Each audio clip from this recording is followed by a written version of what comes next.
Aham. Boa noite, pessoal. Boa noite para todo mundo que está nos assistindo. Meu nome é Graziela, eu sou pedagoga, né, especialista em educação, políticas públicas e neuropsicopedagogia. E hoje eu sou contratada pela AMA Brusque para estar trabalhando na clínica multidisciplinar, né? E hoje a gente está recebendo, né, a participação especial da Helenise, e ela vai conversar um pouquinho com a gente sobre algumas estratégias, né, sensoriais. E ela vai se apresentar agora para vocês, tá bom? Tá bom. Então, eu sou Helenise, terapeuta ocupacional. Já trabalho há um bom tempo com integração sensorial, então eu tenho a certificação internacional em integração sensorial, né? Medida de Uhum, fidelidade dentro da teoria também. Trabalho com crianças com autismo, a maior clientela hoje, né? uhum, Até devido à nova questão do diagnóstico do DSM, tem muita questão sensorial, então eu recebo muita criança com questões uhum, sensoriais, né? Vamos dizer que hoje é o carro-chefe. Eu uhum. trabalho em Blumenau, no Espaço Neuroimaginar, e até há um tempo atrás dei uma palestra em Brusque para a AMA de Brusque, mas já faz um bom tempo, isso acho Aham. que 5, 6 anos, por aí. Então foi bem quando a AMA foi fundada, né? Que a gente Foi, já tem foi. 7 anos de fundação, então foi bem no comecinho. Eu acho que foi logo no começo. Uhum, Tem alguns pacientes que vêm de Brusque para Blumenau também, né? Sei que uhum, em Brusque a gente tem uma escassez de terapeuta ocupacional. É sim. difícil. Na verdade, não é só em Brusque, a gente vê isso pelo Brasil todo, né? A Uhum, gente costuma dizer que nós somos raras. E deixa eu ver o que mais. Então, assim, o que eu recebo muito também é criança com alimentação seletiva, que está uhum, também relacionado com a questão sensorial, muitas vezes, principalmente questão de textura do alimento, temperatura, questão visual. Então, acaba atendendo bastante criança com essa demanda. uhum, E a ideia hoje é a gente falar sobre as estratégias, né? uhum. Se tu quiser falar alguma coisa, Grazi, fazer alguma pergunta, acho que pode Sim. ir Pode fazendo. ir O falando pessoal daí, a gente. também, né? Eu vou dando uma introduçãozinha, mas o pessoal, se quiser ir fazendo pergunta, também já é legal ir colocando algumas coisinhas aí. Falando um pouco de integração sensorial, né? O que é Uhum, a integração sensorial? Nada mais é que a gente está no ambiente, a gente conseguir responder sensorialmente aos estímulos do ambiente que estão chegando para a gente, então a gente saber conseguir receber esses estímulos, interpretar essa informação, né? Modular essas sensações, saber o que é uhum, importante naquele momento e o que não é, o que a gente precisa isolar, vamos dizer assim, né? uhum, E saber o que é importante para a gente ter uma resposta adequada. Isso é uhum, integração sensorial. Então, a gente recebe estímulos sensoriais o tempo todo, né? Estímulos táteis, uhum, vestibulares, que seriam os estímulos de movimento, de propriocepção, que uhum, seria a consciência do corpo, é, os estímulos gustatórios, visuais. Então, todos esses estímulos a gente está recebendo o tempo todo. E a gente uhum, precisa saber quais são importantes e quais a gente precisa isolar e inibir, para daí a uhum, gente poder gerar uma resposta. Por exemplo, uma criança que tem hipersensibilidade auditiva, ela não está conseguindo modular muito bem esse sentido naquele momento, então ela fica o tempo todo ouvindo um barulhinho que tá um toque, toque, toque, toque, uhum, uma torneira que está pingando, então para ela isso se torna uma coisa muito exagerada e ela não uhum, consegue se concentrar, ela não consegue dar uma resposta adequada. Né? Então, uhum, isso e a integração sensorial é um processo que acontece com todo mundo. Para a gente estar uhum, aqui conseguindo prestar atenção no que eu estou falando, no que a Grazi está falando, a gente precisa ter integração sensorial. Eu não estou falando nesse momento de terapia, né? Estou falando de um processo que acontece no cérebro da gente. Né? E a terapia de integração sensorial, ela é feita dentro do consultório. Então, com terapeuta ocupacional formado, com certificação, né, cursos de integração sensorial, e existe toda uma medida de fidelidade.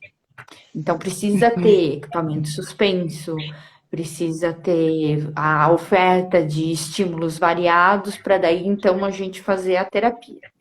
Né?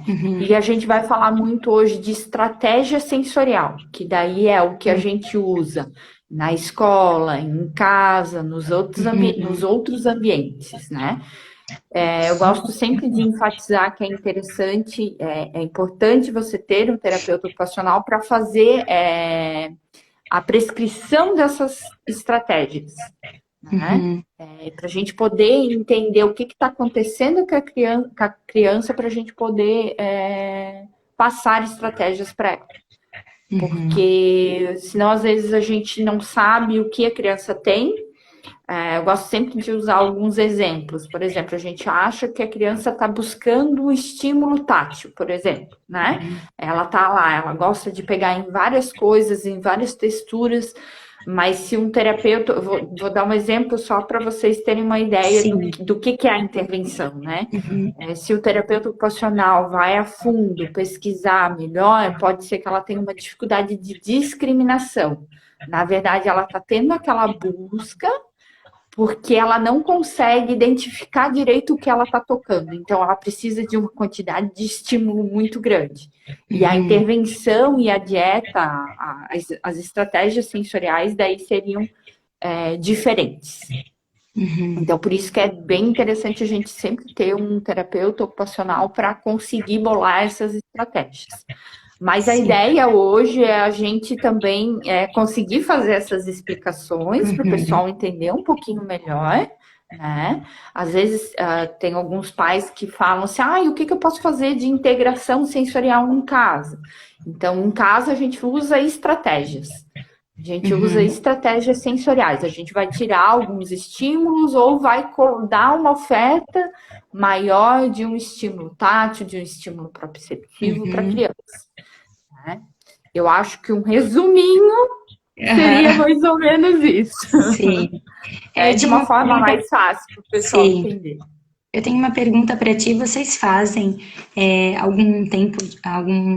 como eu posso dizer, algum acompanhamento com as professoras das crianças também, para dar alguma orientação de como que ter esse manejo na escola, né? Como é que funciona? Vocês também dão esse apoio, esse suporte profissional?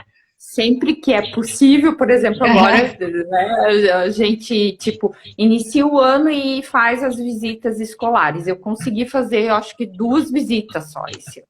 Porque daí aconteceu isso tudo, né? E até a criança voltar, tu conseguir organizar todas as coisas, né? Mas, assim, a ideia sempre é fazer a visita escolar, porque cada ano geralmente muda professor, é bem poucos casos que a criança continua com o mesmo professor, e a gente precisa ir para passar a orientação do que elas podem fazer para melhorar a questão de concentração, melhorar a produtividade da criança, né? A gente percebe muitos casos assim de crianças que não conseguem ficar sentadas para se concentrar, então a gente vai para dar esse feedback para as professoras, para elas saberem o que elas podem fazer nesses casos, né? Ou até mesmo tirar alguns estímulos nesse sentido. Por exemplo, uma criança que tenha hipersensibilidade tátil, que não gosta do contato físico. Então, a gente passa algumas estratégias para a professora para melhorar, né, essa questão. Então, a gente inibe algumas coisas.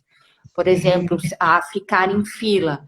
Para essa criança é muito difícil ela ficar no meio da fila, porque ela vai ter contato físico, tanto com a criança da frente quanto com a criança de trás. Então, ou a gente usa roda, né? Ou a gente usa fila dupla e a criança vai para trás, por exemplo, ou vai para frente, isso tudo depende muito da criança. A gente tenta diminuir o contato físico dela, porque esse contato para ela acaba aumentando muito o nível de alerta. Então, o tempo todo que ela é tocada, o nível de alerta dela vai subir. E daí fica muito difícil também para prestar atenção. Porque o que eu costumo dar o exemplo assim. Uma criança que tem a hipersensibilidade tátil, quando você toca em alguém que não tem hipersensibilidade tátil, você tocou, o que a gente faz? A gente olha para o que tá, o que foi que tocou aqui, né? Então, isso para criança que tem hipersensibilidade tátil é como se tivesse o tempo todo alguém do nada tocando nela e aumenta o nível de alerta e ela presta atenção só naquilo. Sim. Então, a gente bola algumas estratégias assim, né? Para diminuir contato físico ou para fazer com que esse contato físico seja avisado para a criança. Então, sempre tá no campo visual para ser uma coisa que seja esperada. Então, tem várias estratégias para a escola também que a gente indica. Sim. Helenise, tem também uma questão relacionada, por exemplo, a criança que você falou da hipersensibilidade auditiva, né? Aquele dia tem alguns, né, pedreiros que estão uma construção da escola, que um barulho de furadeira, por exemplo, que já aconteceu. Estou dando um exemplo que já aconteceu. Só para te poder também passar um pouquinho para as professoras que estão assistindo, para elas também saberem como lidar com isso. Tem a furadeira lá, tem aquele barulho do martelo, e a criança já começa a colocar a mão e ficar mais agitada. Como que a professora pode estar, professora auxiliar, né, pode estar lidando com essa situação? Qual o manejo correto que a professora pode ter nesse momento? A hipersensibilidade auditiva é uma das mais difíceis para a gente controlar, porque é difícil controlar esses barulhos. Né? Martelo, construção, barulho do recreio, então é uma das coisas mais difíceis. O que eu costumo indicar nesse sentido seria o tampão de ouvido. Né? Ou o abafador, ou o cenourinha, aí depende do que a criança deixa a gente colocar. E também daí, nesse caso, a gente precisa fazer um trabalho com a criança, de adaptação com relação ao abafador, ao protetor auricular, né? Ela precisa perceber que isso ajuda ela, que vai diminuir o som, que vai abafar o som, que vai fazer com que ela não... É como se ela tivesse uma dor, vamos dizer assim, né? Fica ali aquela coisa martelando na cabeça mesmo, né? Sim. Então, a gente tenta fazer com que ela perceba que esse recurso é uma coisa que pode ajudar ela. Isso até com crianças que têm uma dificuldade maior de cognição, que tem uma dificuldade maior de compreensão. Então, a gente vai aos pouquinhos fazendo treinamento, pode fazer treinamento em vários locais, no consultório, em casa, né? Aí a mãe pode ajudar muito. É a mesma coisa com a máscara, o que está acontecendo agora. As crianças não aceitarem o uso da máscara. Então, a gente vai aos pouquinhos, fazendo uma aproximação sucessiva, vai aos poucos fazendo um treinamento para que ela aceite isso, né? Então, o protetor auricular é um auxílio. A antecipação de rotina também. Então, assim, se você sabe que vai ter obra a semana toda na escola, então a gente já tenta antecipar para a criança isso, né? Para ela saber, para ela chegar lá já sabendo que isso pode acontecer, mas uma das melhores estratégias nesse sentido é o abafador mesmo. Legal. Isso é bom e também o que a gente conseguir, e o que a gente conseguir evitar enquanto essa criança está ali, a gente tenta evitar. A gente sabe que em escola é muito difícil fazer isso, né? Principalmente barulho do recreio. Então, ou recreio, ou refeitório. Então, também a gente vai começando aos poucos para a criança ir se habituando com esse barulho, com isso tudo, né? Para não ser uma coisa assim, de chegada e já tá aquele barulhão. Né? É um trabalho sempre de formiguinha que a gente fala. Com os cheiros também, os dois, que eu acho mais difícil. O toque a gente consegue evitar, o movimento a gente consegue evitar, né? Agora, cheiro e barulho são coisas que fogem muito ao nosso controle. Né? Então, o cheiro, eu gosto de trabalhar com essências. Então, essências, óleo essencial. Então, assim, a criança está reclamando de um cheiro que ela não gosta, por exemplo. Deixa eu ver um cheiro que eles reclamam: cheiro de comida, cheiro de perfume. Então, a gente tenta, assim, identificar um cheiro que a criança goste. Tá? Geralmente, lavanda, hortelã são cheiros que eles gostam, que eles aceitam. Então, são alguns testes que a gente precisa fazer, e eu peço para fazer um sachêzinho, assim. Sabe aquele sachêzinho de vó, que a gente botava dentro do guarda-roupa? Então, faz um desse com o cheirinho que a criança gosta, e a hora que ela sentir esse cheiro, que tem criança que tem até náusea, né, quando tem cheiros ruins, que ela não gosta, então a gente tem um cheirinho que ela gosta, e daí a gente dá nesse momento para a criança cheirar. Tá? Essas são estratégias mais diretas. Mas a gente usa muito, por exemplo, propriocepção para a criança se modular. A propriocepção é sempre uma questão que é propriocepção e consciência corporal, que acaba ajudando muito a criança. Então, às vezes, mascar um chiclete, comer alguma coisa crocante, isso faz com que a gente vá se concentrando aos poucos e vai esquecendo um outro estímulo. Então, atividades que tenham contração muscular bem intensa.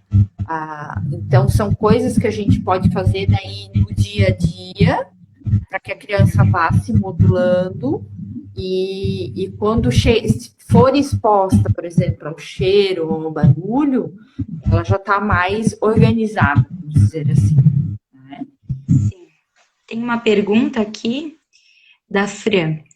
O meu filho fica se passando na cama. Antes era só antes de dormir, e agora fica o tempo todo. Tudo que ele pega, ele vai e passa na cama. O que posso fazer para melhorar?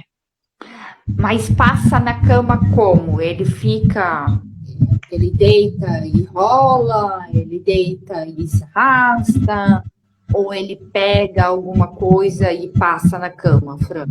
Só se puder botar essa informação. Às vezes, isso aqui que ela estava me falando, pode até ser que não seja uma coisa sensorial, pode ser que seja uma mania, um ritual que ele tenha feito. Então, é sempre importante a gente observar o que é que a criança está fazendo, se é algo sensorial ou se é algo relacionado com autismo, questão de manias e rituais. Né? E daí a gente tenta focar em outras coisas ou dar uma função para isso. Né? Tem que observar o que, por isso que eu perguntei, como que é isso? Como que ele está fazendo isso? Qual que é o intuito dele? Como que tu observa isso para daí a gente saber o que a gente pode bolar de estratégias para fazer. Deixa eu ver.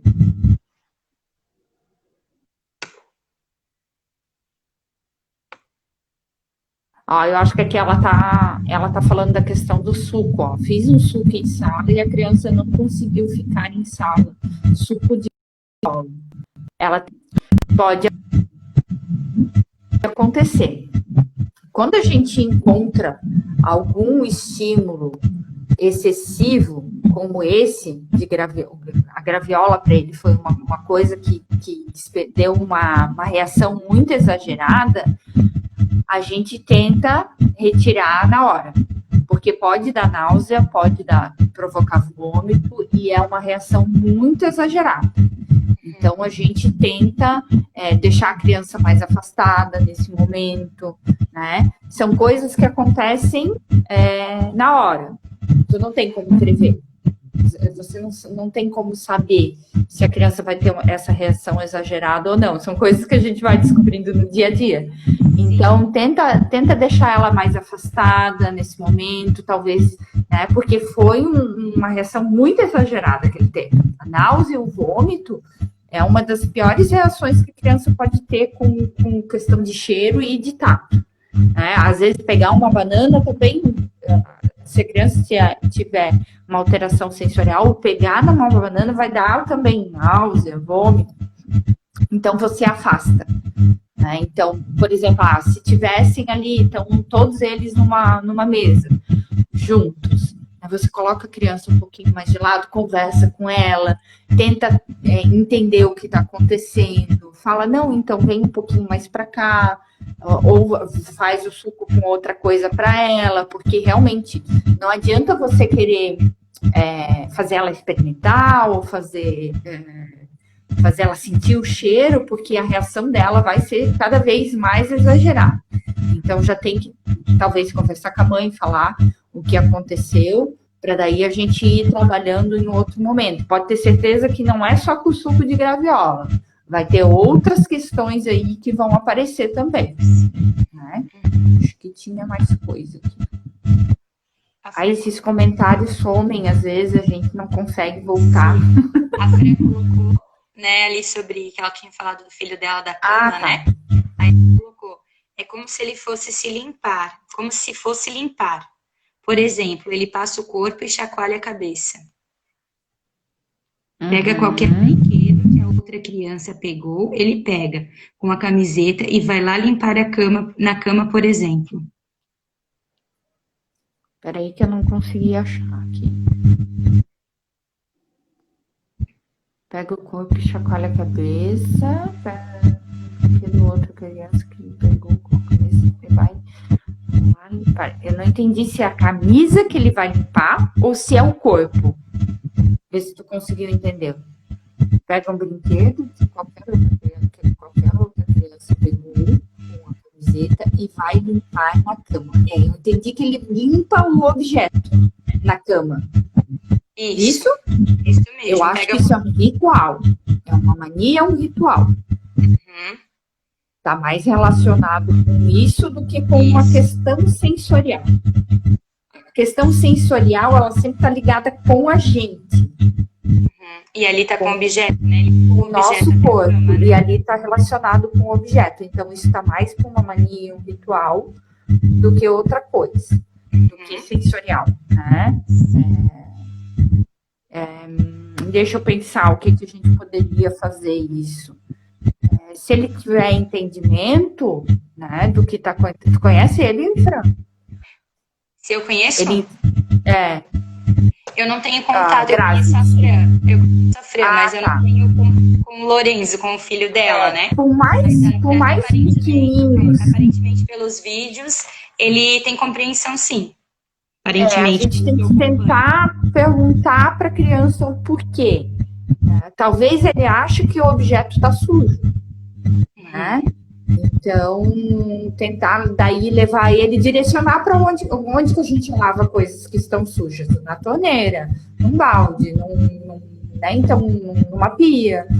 A gente tenta direcionar para isso. Até ir entendendo. E depois mostrar para ele que aquilo não está sujo. Né? E mostrando aos poucos. São atividades que a gente divide em etapas. Eu não sei se vocês lembram, um tempo atrás, eu acho que um ano atrás, mais ou menos, saiu um vídeo na internet, foi muito comentado, de um menino com o iogurte aberto e tinha uma pontinha no alumínio. aparecendo. E ele dizia que o iogurte estava fechado. Então, a gente tem que ir mostrando para a criança que está aberto. No mesmo caso ali do objeto. O objeto está limpo ou está sujo? Então, ir fazendo atividades com ele nesse sentido, para ele ir entendendo que o objeto está limpo, que não precisa fazer esse ritual. Né? Então, mas primeiro de tudo tem que analisar por que a criança está fazendo esse tipo de ritual, né? Por que ela está fazendo isso? Porque daí, se a gente consegue identificar, fica muito mais fácil para a gente trabalhar. Sim. Colocou aqui. Eu pergunto, mas ele não sabe me responder. Né? A questão que você falou de indagar a criança, né? Perguntar. Aí a gente tem que tentar dando opções para ele. Né? Tá sujo? Tá limpo? Tá com nojo? Porque às vezes as crianças têm isso também, de estar com nojo. Então a gente vai dando opções para ver o que a criança vai responder. Tá? Ali tem como diferenciar ritual, mania e estereotipia. A estereotipia, ela é sempre relacionada com regulação. Né? Então, isso aqui, estereotipia, o pêndulo. A estereotipia ela pode estar relacionada com movimento, com questão proprioceptiva, com questão sensorial de concentração. Né? Então, depende muito qual que é o movimento que a criança faz. Rituais e manias. Por exemplo, rituais e manias, ela vai ter sempre... ela sempre vai fazer as coisas do mesmo jeito. Né? Por exemplo, assim, é sair de casa e pegar um objeto, então sempre que ela sair, ela vai pegar aquele objeto, né? Ou então ela vai fazer, deixa eu ver, uma outra coisa que eu possa, umas sequências de atividades. Quando chega na escola, tem sempre que fazer tal atividade, colocar tal chinelo que usa dentro de casa, sentar no mesmo lugar da mesa, né? Isso. Repetir falas de desenho, né? Então isso está mais ligado com manias e com rituais. Tem mais uma pergunta aqui da Bruna. Meu filho tem essas ânsias de vômito direto, às vezes até com cheiro bom, tipo de sopa ou carne. Como ele não gosta desses alimentos, ele faz ânsia de vômito, é terrível. Então, aqui provavelmente a gente tem uma hipersensibilidade relacionada à alimentação, seria interessante uma avaliação. E como eu disse antes, então é com carne, tipo carne ou sopa. Até a gente entender o que está acontecendo com essa criança, é melhor a gente não expor ele a essas situações, porque a tendência é piorar. Mas assim, você não pode também deixar de oferecer a carne ou a sopa e não procurar ajuda. Porque vai chegar uma hora que ele vai sentir falta da carne por questão de saúde, né? Sim. Mas a gente precisa identificar o porquê que ele está fazendo isso. Sim. Às vezes até a questão da sopa, né? Como é algo líquido, né? Com molhinho. Será que a carne também é o molhinho da carne? Ou às vezes tem que ser uma carne mais sequinha, né? Tem toda essa questão que também pode ser. Isso. Às vezes usar um frango mais crocantezinho, né? Algo que seja mais...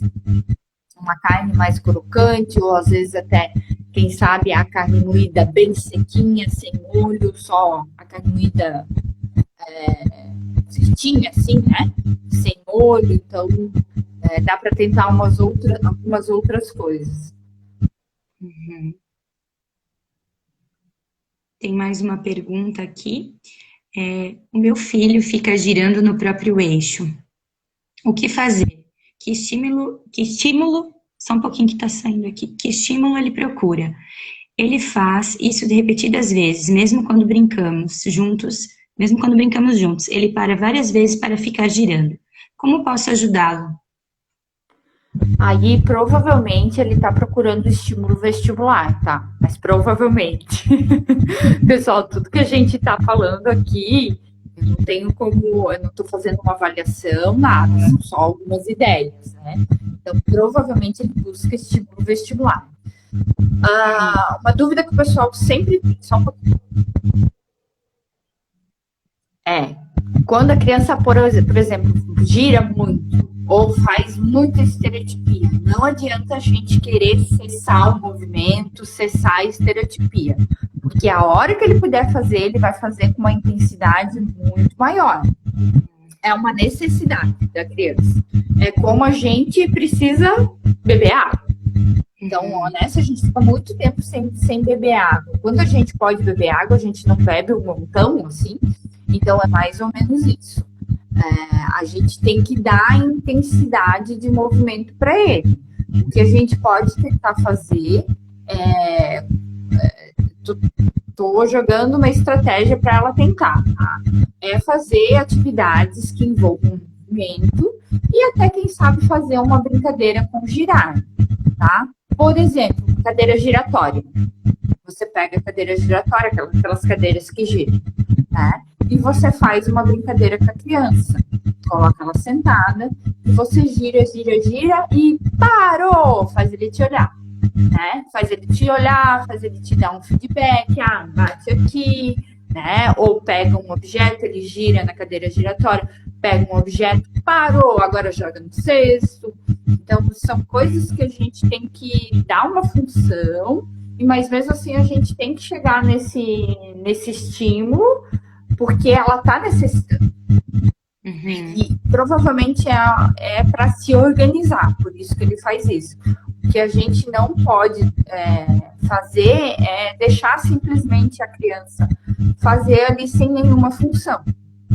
Aí existe o isolamento, né? Então a gente tem que evitar o isolamento. Acredito que dei uma ideia boa para ela. Sim, tinha uma ideia. Acho que não temos mais pergunta. Mais alguma coisa, gente? Deixa eu ver. Essa questão que eu tô falando sobre o estímulo, eu acho que agora é bem desenvolvido. Essa questão que eu tô falando sobre estímulo é bem isso, assim. Não adianta a gente querer fazer com que a criança pare do nada. Eu fiz um vídeo agora, semana passada, sobre busca oral. Então, também a gente cai nessa questão, tipo, a criança põe tudo na boca. Não adianta a gente simplesmente, não põe na boca, para com isso. Você não pode proibir a criança de colocar as coisas na boca se a gente não suprir essa necessidade.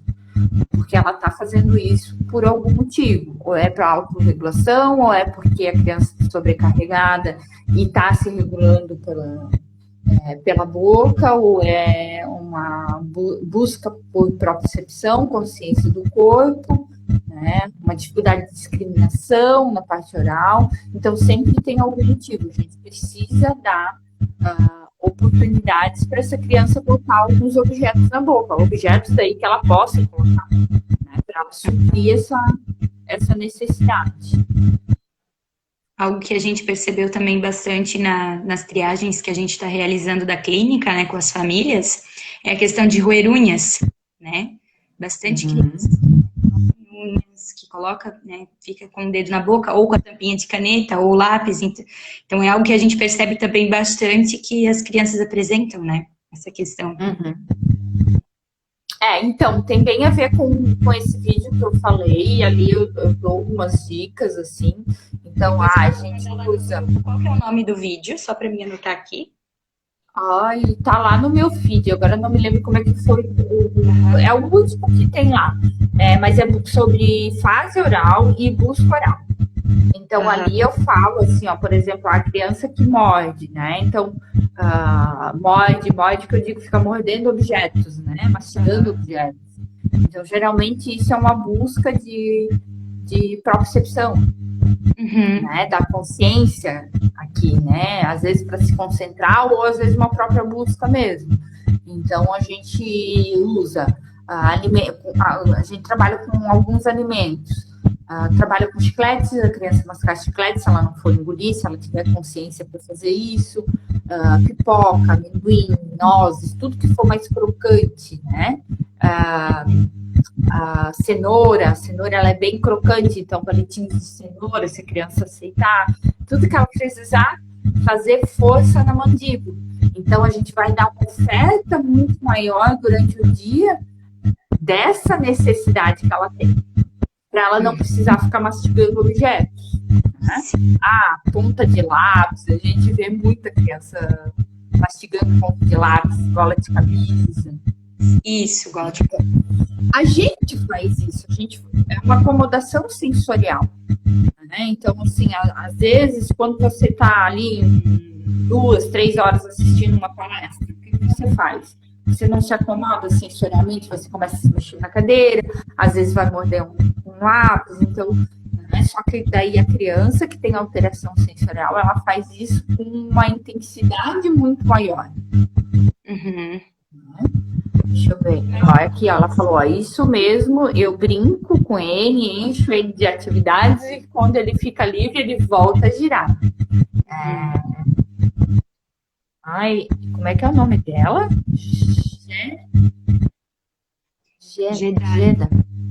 Gedália. Então é isso, a gente precisa aumentar a oferta de estímulo vestibular para ele durante o dia. E aos pouquinhos ele vai... chips de batata doce, fica bem crocante, é isso aí. Então a gente dá essas opções para a criança e assim, é uma construção, né? A gente fala para os pais o que fazer e eles já trazem algumas opções para a gente. Já veio, né? Chips de batata doce, que é bem crocante. Então, né, a gente vai fazendo uma construção junto com os pais, junto com os professores, vem ideia de todo lado. Quando todo mundo pensa junto, sai ideia para todo lado. Sim. É uma questão que levantou agora aqui para mim, em relação a essas atividades, né? A gente percebe muito, assim, as escolas hoje, né, com a questão da quarentena, mandando muitas atividades, né?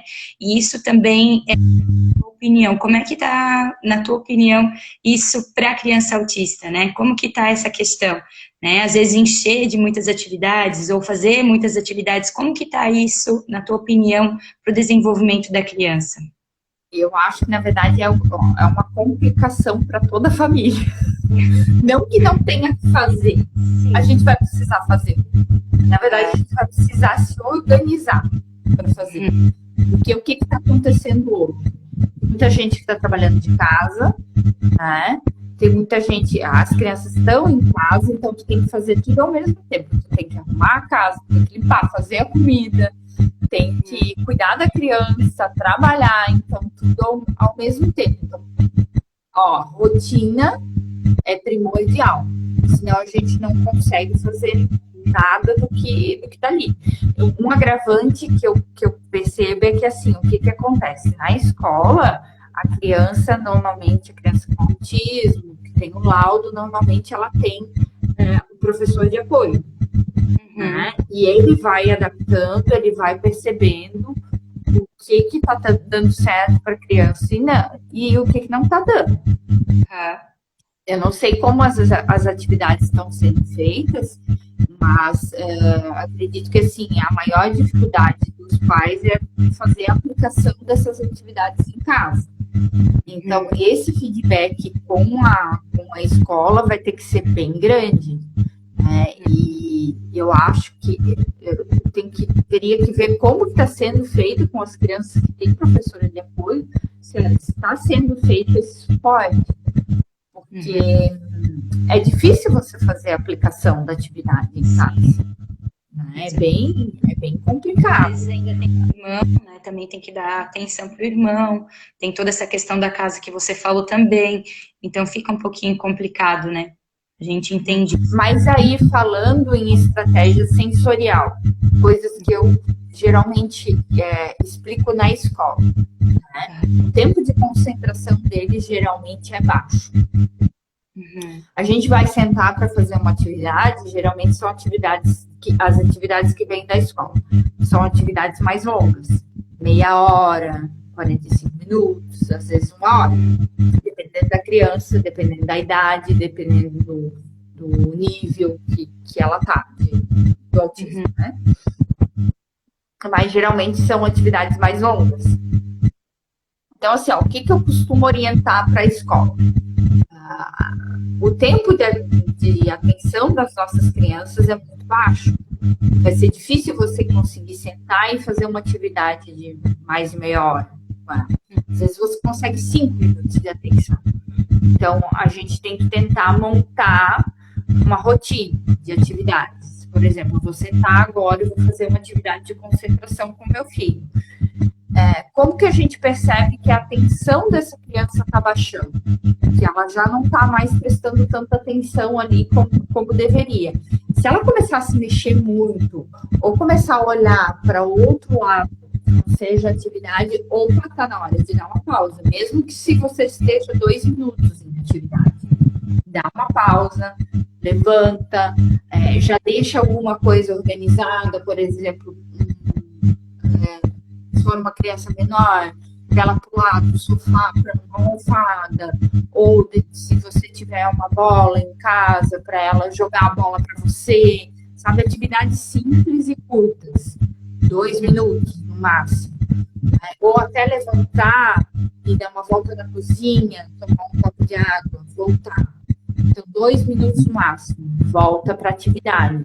Eu sempre costumo dizer que é mais fácil você fazer essas pausas e você demorar mais tempo para fazer a atividade do que você sentar e ficar meia hora, 45 minutos com a criança e ter 2 minutos de atenção e o resto de briga. Presta atenção.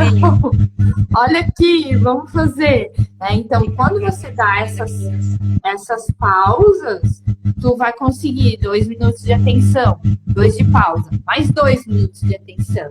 Daqui a pouco ela consegue 3, daqui a pouco ela consegue 4 minutos de atenção. Então, o tempo de atenção dela vai ser muito mais bem aproveitado do que se você ficar os 30, 40 minutos sentado com ela. Acho que deu para entender, né? Deu para entender, ficou bem explicado. Então, essa é uma estratégia que as mães podem usar em casa, as famílias, né? O filho tem que paladar muito bem seletivo. Quando eu insisto muito para experimentar algo novo, ele dá uma beliscada pequena e diz que não gostou em seguida. Porém, é nítido que é teimosia. Ele nem apreciou. Depende. Às vezes não é. Às vezes ele pode ser seletivo mesmo, né? A avaliação de alimentação seletiva ela é uma avaliação longa. Né? Então, a gente faz... Eu costumo falar que a gente faz um mapa alimentar. Então, eu sempre mando para os pais, assim, para eles fazerem um diário do que a criança come, o que ela experimentou, se a criança consegue relatar o que não consegue experimentar, e a gente ir investigando, tá? Pode ser que realmente ele seja seletivo. Geralmente, essas crianças não sentem fome. Pode estar o prato mais maravilhoso na frente e geralmente elas não sentem fome, né? Às vezes até tem nojo do alimento, como a gente falou antes. Aqui, a Bruna mesmo pediu se eu tinha alguma sugestão. Tenta fazer esse mapa, Bruna. Ver o que ele está comendo, ver quais são as texturas que ele aceita. Tem que ver qual que é a quantidade de alimentos que ele come. Por exemplo, se ele come cereais, ele come carne, ele come vegetais, quais os grupos alimentares que ele come. Porque às vezes a criança come 5 alimentos, vamos dizer, né? Mas ele come 5 alimentos de cada grupo.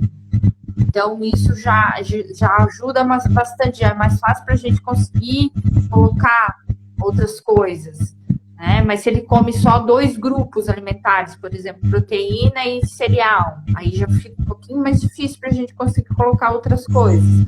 Mas dá, tá? Oi, William! Opa, saiu. uma busca proprioceptiva relacionada à região oral. Usar escova... Sim.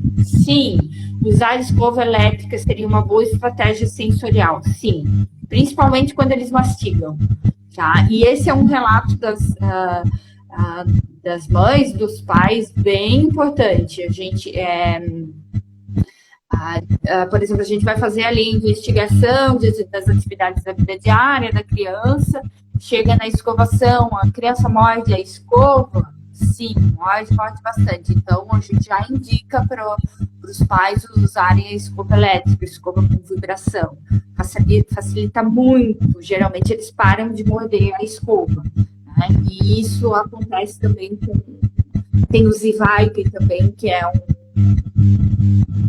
aparelhinho com vibração que a gente usa para trabalhar essa parte de mastigação, de consciência da boca.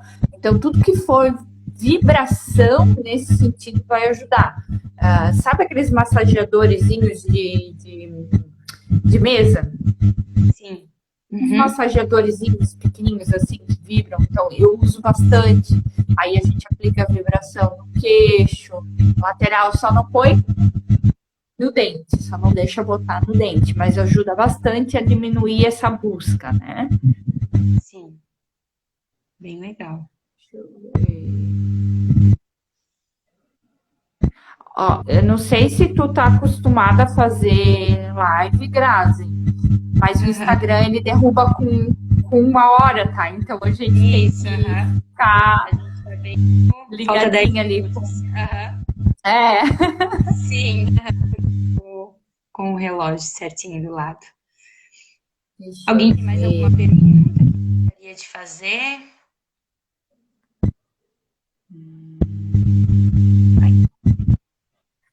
Deixa eu pensar o que mais a gente pode falar. Aquela criança que escala muito, que corre muito. Então, também, a gente vai dar atividades intensas para ela, com bastante contração muscular, para a gente conseguir também atingir o estímulo que ela está precisando. Né? Como eu disse antes, não adianta a gente querer fazer com que a criança fique ali quietinha se ela não está chegando aonde ela precisa. Né? Sim. Bem legal. Tens alguma dica de atividade que tu gostaria de passar para os pais que estão nos acompanhando, para poder estar realizando em casa? Alguma questão assim que eu acho legal? Na verdade, não é uma atividade, mas é como se fosse uma orientação. Né? A gente faz as coisas com muita correria no dia a dia e a gente acaba esquecendo de observar. Então, assim, sempre que as crianças estiverem apresentando algum comportamento, alguma coisa que, isso é diferente, mas por que será que ele está fazendo isso? Então, a gente tem que sentar e observar, né? Observar tudo que ele faz. Realmente, assim, tirar aquela coisa de que, não, ele tem que parar de fazer. Não, a gente tem que observar melhor por que a criança está fazendo determinado tipo de comportamento. Para a gente conseguir entender, porque tudo tem um motivo, né? Por exemplo, a criança que se joga e chora muito, por que ela está chorando, ou a criança que se morde. A gente tentar observar o porquê que a criança está fazendo aquilo. Com essa orientação, fica muito mais fácil da gente chegar numa resolução daquela dificuldade, né? Quando a criança baba muito, procura sempre estar mordendo objetos duros. Tá. A criança baba muito, a gente precisa verificar o porquê. Por exemplo, assim, ela não está tendo uma vedação da boca, ela está com baixa consciência corporal e ela fica sempre com a boca aberta, ela que esquece de engolir a saliva, né? Baba muito ou está mordendo, ou procura sempre. Geralmente essas coisas não acontecem ao mesmo tempo. Da criança babar muito e procurar morder objetos duros. Porque ali, como eu disse, se essa criança... E tem que verificar também se não tem nenhuma outra patologia, uma disfagia, alguma coisa nesse sentido, tá? Tem que investigar melhor. É difícil acontecer essas duas coisas juntos, porque assim, a criança baba muito, é porque tá difícil manter a contração aqui. E quando a gente procura morder objetos duros, eu tô precisando, né, dessa consciência corporal que eu falei antes. Então, é interessante investigar bem melhor. Às vezes até procurar um fono, para ver essa vedação, ver o que está acontecendo, a vedação da boca mesmo que eu estou falando. Ou por que essa saliva está... Essa questão de encaminhamento, né, para poder ter esse olhar específico nesse sentido, né, que muitas vezes a gente como prof atenta, a gente faz atividades, proporciona os estímulos, mas é necessário ter esse acompanhamento com o profissional específico, né? Exatamente, porque às vezes nem tudo vai ser para mim ou vai ser para ti. Né? Às vezes vai ter que entrar uma terceira pessoa aí na história. Uhum. A última pergunta só, até apareceu mais uma aqui, da Bruna. A professora do meu filho comentou comigo que o Brian é muito impaciente. Quando tem atividade de recorte, por exemplo, ele começa a recortar e em seguida começa a rasgar o papel para ir mais rápido. Tá.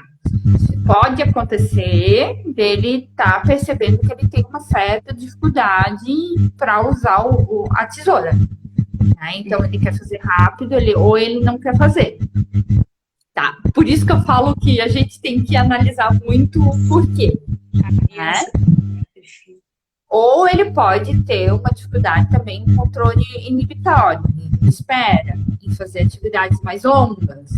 Talvez a atividade para ele tem que ser uma atividade mais curta, né? Um papel menor para ele cortar, né? Ou cortar em tiras para que ele faça um corte só uma picotada, vamos dizer assim, né? Dividir essa atividade em etapas. Eu acho que se dividir a atividade já em fazer uma atividade mais curta, para ele vai ser mais fácil, porque aí provavelmente está gerando frustração. Então tem que cuidar um pouquinho com isso também. Ver também a questão de integridade sensorial. Será que era integração sensorial? Integridade sensorial. Vamos marcar uma consulta, doutora, enquanto antes. Não me chama de doutora, não precisa. Mas me chama no direct, depois que a gente conversa, às vezes até posso te dar umas dicas a mais. Aí também, né? Eu acredito que ali era a integração sensorial. Tá? Tu queria fazer uma pergunta? Será que dá rapidinho? Temos 3 minutos. 4 minutos. Pode ser? Pode. Em relação ao andar sem função, né? Que tem bastante crianças que têm, né, essa questão. E a tua orientação seria no sentido, então, a estar dando uma funcionalidade para esse andar, certo? E essa atividade seria nesse sentido, então. Que tu vê como... Só repete que cortou. A criança que tem um andar sem função, né? Que precisa realizar esse andar, para se reorganizar, aquela questão toda que você já explicou. Então, você diz que nesse sentido, do andar sem função, seria então necessário, né, a orientação necessária é que a família, o profissional, realize então atividades como circuitos ou outras atividades que envolvam essa condição, né, esse andar dele, para que ele saia desse andar sem função, sem funcionalidade. Isso? Isso. Isso tanto em casa como em sala de aula. Por exemplo, assim, aquela criança que fica dentro de sala andando para lá e para cá. Então, a gente pode fazer uma atividade, dividir essa atividade em 2 cantos da sala. Então, sei lá, um objeto, uma atividade de encaixe, por exemplo.